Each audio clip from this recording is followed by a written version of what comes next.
नीति आयोग के programme director और senior adviser हैं हमारे साथ प्रभाकर साहू।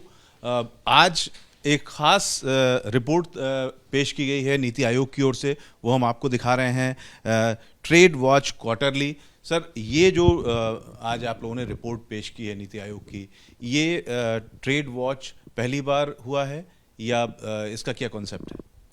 ये पहली बार हुआ है। हम हर क्वार्टरली अभी से ट्रेड वॉच क्वार्टरली ये रिपोर्ट लाएंगे, जहाँ पे हम इंडिया का ट्रेड को पूरा मैपिंग करते हैं वर्ल्ड के साथ। डिमांड सप्लाई देखते हैं, कौन कौन सा सेक्टर्स में, कौन कौन सा प्रोडक्ट्स में अपॉर्चुनिटीज़ आने वाला है, आ रहा है, और हम मर्चेंडाइज ट्रेड में कैसे कर रहे हैं, सर्विसेज ट्रेड में कैसे कर रहे हैं।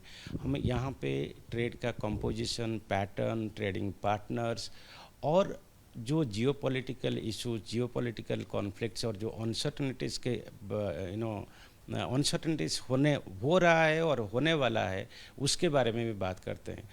ये रिपोर्ट का objective only to help the policy makers, the scholars और रिसर्चर्स जो काम करते हैं ट्रेड के ऊपर, उनको बताने के लिए कि हम कैसे कर रहे हैं ट्रेड में, कहाँ पे इश्यूज है, कहाँ पे चैलेंजेस है, कहाँ पे अपॉर्चुनिटीज़ है, और कैसे हमको वो अपॉर्चुनिटीज़ को कैपिटलाइज करना है। क्या निकला इस रिपोर्ट में? ये जो पहली रिपोर्ट आप लोगों ने पेश की है, इसका अगर निचोड़ की बात करें तो क्या निकल के आ रहा है सामने? पहला रिपोर्ट में ऐसे कुछ पॉइंट्स है, जैसे कि ट्रेड हम अच्छे कर रहे हैं, क्वार्टर टू क्वार्टर हमने अच्छे किए हैं, फिर भी ट्रेड डेफिसिट मर्चेंडाइज ट्रेड में हमारा है, बट सर्विसेज में हम बहुत अच्छा कर रहे हैं और हमारा सरप्लस है। बट सर्विसेज ट्रेड में भी हम दो ही सेक्टर के ऊपर डिपेंड करते हैं, आईटी और बिजनेस सर्विसेज। जैसे कि ट्रैवल, ट्रांसपोर्टेशन, इंश्योरेंस सर्विसेज लगभग 50% वर्ल्ड ट्रेड सर्विसेज में है। उसमें हमारा शेयर 3 to 4% है, लेस देन 3% है। तो वहाँ पे अपॉर्चुनिटीज़ है इंडिया के लिए, ज़्यादा बढ़ाने के लिए। ऐसे अगर हम वर्ल्ड का डिमांड देखें और इंडिया का एक्सपोर्ट्स देखें, वहाँ पे थोड़ा मिसमैच में भी है बहुत सारे सेक्टर्स में, प्रोडक्ट्स में, जहाँ पे वर्ल्ड का डिमांड बहुत ज़्यादा है, हमारा सप्लाई कम है, हमारा एक्सपोर्ट्स कम है। और हमारा एक्सपोर्ट्स ऐसे बहुत सारे सेक्टर्स में ज़्यादा है जहाँ पे वर्ल्ड का डिमांड कम है। तो हमको चेंज करना पड़ेगा, रीओरिएंटेशन करना पड़ेगा हमारा मर्चेंडाइज एक्सपोर्ट्स को, सो दैट कि हमारा ट्रेड डेफिसिट कम होता जाए। तो ये जो क्वार्टरली रिपोर्ट का ऑब्जेक्टिव यही हुए कि पॉलिसी मेकर्स को, स्टूडेंट्स को, रिसर्चर्स को ये बताए कि कहाँ पे अपॉर्चुनिटीज़ इंडिया के लिए बन रहा है। अगर पिन पॉइंट करके बात करें तो कौन से ऐसे सेक्टर्स हैं जहां पर हम ज़्यादा बना रहे हैं, उत्पादन कर रहे हैं, लेकिन वर्ल्ड मार्केट कम है? बहुत सारे सेक्टर्स में है। जैसे मैंने आपको एग्जांपल दिया, हमारे इंडिया का टोटल एक्सपोर्ट्स में serial exports only 0.7%, but world में वो 7% है। इलेक्ट्रिकल इक्विपमेंट्स हमारे टोटल एक्सपोर्ट्स का 15% है, बट वर्ल्ड में ओनली 1% शेयर है, जबकि चाइना का 26% है। तो इलेक्ट्रिकल इक्विपमेंट्स अगर आप बोलेंगे, ये बड़ा सेक्टर है। तो हमारा अभी टोटल एक्सपोर्ट्स का 15% है, बट ओनली वर्ल्ड इंपोर्ट में 1% है। हम वहाँ पे काफ़ी बढ़ा सकते हैं, क्योंकि चाइना में कॉस्ट ऑफ प्रोडक्शन बढ़ रहा है, लॉट ऑफ अनसर्टनिटीज़ होने वाला है, हो रहा है। सो वो एक जगह पे पहुंच गए हैं जहां पे उनका जो एडवांटेजेस था, कॉम्पिटिटिवनेस था, वो कम होता जा रहा है, और वो एजिंग सोसाइटी है। तो हमारे पास मैन पावर है, and we are following continuously reforms कर रहे हैं, तो हम वो जगह ले सकते हैं। हमारा शेयर 1% वो इलेक्ट्रिकल इक्विपमेंट से अगर हम 5% जाए, 10% जाए, तो वो बहुत बड़ा अमाउंट रहेगा। किन वजहों से चाइना का जो वर्ल्ड शेयर है वो कम हो रहा है और हमारे लिए अपॉर्चुनिटी बन रही है? चाइना का पहला चीज़ है, चाइना का अभी एक एजिंग सोसाइटी है। उनका एवरेज एज 37 ईयर्स का है, हमारा एवरेज एज 27 का है। हमारा एक यंग कंट्री है, और चाइना का जो एडवांटेजेस था वो धीरे धीरे ख़त्म हो रहा है, क्योंकि वो एजिंग के वजह से वेज रेट्स बढ़ रहा है, पर कैपिटा इनकम बढ़ गया है, तो इनपुट्स और इंटरमीडिएट प्रोडक्ट्स उसका कॉस्ट भी बढ़ गया है। और दूसरी बात, एक्चुअली चाइना और यूएस का जो टैरिफ वॉर्स, जो कॉन्फ्लिक्ट्स, तो डिफरेंसेस है, वो बहुत अनसर्टेनिटी पैदा करता है चाइना में इन्वेस्टमेंट करने के लिए। तो बहुत सारे चीज़ लेबर इंटेंसिव सेक्टर्स जो पहले चाइना में था, वो अभी शिफ्ट करके वो वियतनाम, मेक्सिको और अदर कंट्रीज़ को गए हैं, कुछ इंडिया आने को कोशिश कर रहे हैं, एंड हमको वो कैपिटलाइज करना चाहिए। और जो लेबर इंटेंसिव सेक्टर में अभी चाइना जैसे एजिंग कंट्रीज निकल के जा रहे हैं, वो स्पेस अवेलेबल है, हमारे पास मैन पावर है, तो हमको भी फोकस करना चाहिए दोनों तरफ, हाई वैल्यू एडेड मैन्युफैक्चरिंग के ऊपर, जैसे हम मोबाइल फ़ोन्स, फार्मास्यूटिकल्स, ऑटोमोबाइल्स हम बहुत अच्छा कर रहे हैं। ऐसे भी ये जो स्पेस अभी खाली हो रहा है, बिकॉज कॉस्ट ऑफ प्रोडक्शन बढ़ रहा है, अनसर्टेनिटी से ये सब हो रहा है, तो लेबर इंटेंसिव सेक्टर्स में भी इंडिया बहुत अच्छा कर सकते हैं। कुछ ऐसी चीज़ें हैं जो हम ज़्यादा बना रहे हैं जिसकी ज़रूरत नहीं है बनाने की?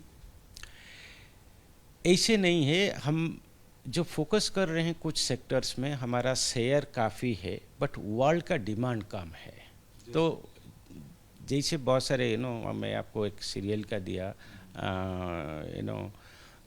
ऐसे बहुत सारे सेक्टर्स है जहाँ पे बड़ा मार्केट अवेलेबल है, बट हमारा शेयर कम है।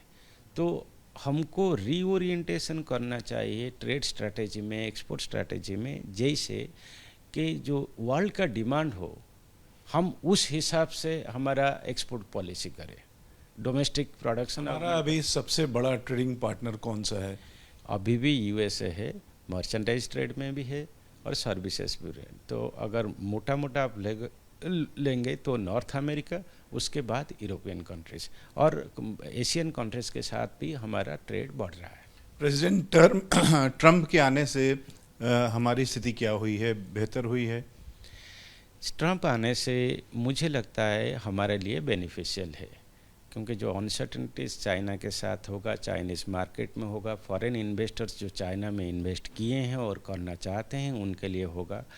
और ये सब एक्चुअली फॉरेन इन्वेस्टर्स को, मल्टीनेशनल कंपनीज़ को इंडिया आने के लिए मजबूर करेगा, क्योंकि इंडिया में बड़ा मार्केट है, मैन पावर है और पॉलिसीज़ कंसिस्टेंट है। और ट्रम्प के वजह से अगर टैरिफ्स बढ़ता है चाइनीज़ एक्सपोर्ट्स के पर, तो ये एक अपॉर्चुनिटी होता है इंडिया के लिए, to capture that space. India का कॉम्पिटिटिवनेस, प्राइस कॉम्पिटिटिवनेस, वो चाइना के हिसाब से बेहतर रहेगा, और हमारा जो मेजर ट्रेडिंग पार्टनर यूएसए और यूरोपियन कंट्रीज है, उसमें हम बेहतर कर सकते हैं। एक चीज़ सर समझना चाहेंगे कि जो हमारा जीडीपी है, जीडीपी का जो बेस ईयर है, वो सरकार चेंज करने वाली है, 2026 से लागू होगा। इसका क्या इम्पैक्ट पड़ेगा और एक कॉमन मैन इसको कैसे समझे कि ये जो बेस ईयर होता है ये क्यों होता है, इसका काम क्या है, और ये जो 26 में लागू होगा उसका इम्पैक्ट क्या होगा जीडीपी पे? इसी बेस ईयर चेंज होना चाहिए। बेस ईयर जब चेंज होता है ना, दो चीज़ होता है, बहुत सारे नया सेक्टर्स आते हैं जो पहले नहीं थे। लाइक 30 साल पहले शायद आईटी सेक्टर इतना नहीं था जैसे आज है। लाइक डिजिटल बहुत सारे नया सेक्टर्स आता है जो पहले वो अकाउंटिंग सिस्टम में नहीं थे। और ऐसे प्राइसेस जो हम लेते हैं डिफरेंट सेक्टर्स एंड कंपोनेंट्स का, वो भी चेंज होता है। तो ये जो चेंज होना ज़रूरी है, और जो गवर्नमेंट कर रहा है वो सही कर रहा है। ऐसे बहुत सारे चीज़ है शायद आपको अकाउंटिंग फ्रेमवर्क, अकाउंटिंग में नहीं आ रहा है। गांव में कोई कुछ बनाता है, वहीं पे बेचता है, किसी को पता नहीं है, बट वहाँ पे आउटपुट वैल्यू एडिशन होता है। कोई लकड़ी से कुछ स्टैचू बना रहा है, बट वो फॉर्मल सोसाइटी के साथ उसका कुछ लेना देना नहीं है। कोई बनाता है, 10 रुपये का लकड़ी खरीदते हैं, उसको स्टैचू बनाकर 100 रुपीज़ में बताता है, बट वो अकाउंटिंग फ्रेमवर्क पे कहीं पे आ नहीं रहा है। मैं एक एग्जाम्पल तरह दे रहा हूँ। तो ये जो गवर्नमेंट कर रहा है, जो जीडीपी का बेस चेंज करना है, ये ज़रूरी है। और मैं खुश हूँ कि गवर्नमेंट कर रहा है, 26 को आएगा। उसमें इससे जीडीपी के नंबर्स बढ़ेंगे? वो तो बेस के ऊपर डिपेंड करता है। बहुत सारे नए एक्टिविटीज़ अंदर आएंगे, कुछ एक्टिविटीज़ तो पहले थे वो नहीं रहेंगे, बहुत सारे, तो उसके हिसाब से जो रियल होगा वो रियल आएगा। बट ये होना चाहिए सो दैट कि हमको आखिर पता चले कि एक्चुअली इकोनॉमी कैसे कर रहा है, वो राइट रिफ्लेक्शन होना चाहिए। एक आम आदमी इस बेस ईयर को कैसे समझे, इसका क्या मतलब है? आम आदमी के लिए कोई भी पता होना चाहिए हम कैसे कर रहे हैं। ओके, तो अगर आम आदमी को अच्छी तरह पता चलता है कि यही हमारा जीडीपी है, ये हमारा इकोनॉमिक एक्टिविटीज़ है, तो मेरे हिसाब से अच्छा है। और ये जो जीडीपी का बेस चेंज होता है वो रियल डाटा देता है और रियल रिफ्लेक्शन होता है, तो आम आदमी के लिए वो अच्छा है। Ravikant, ABP news, Delhi. For exclusive and insightful videos, subscribe to our new channel ABP Live Premium.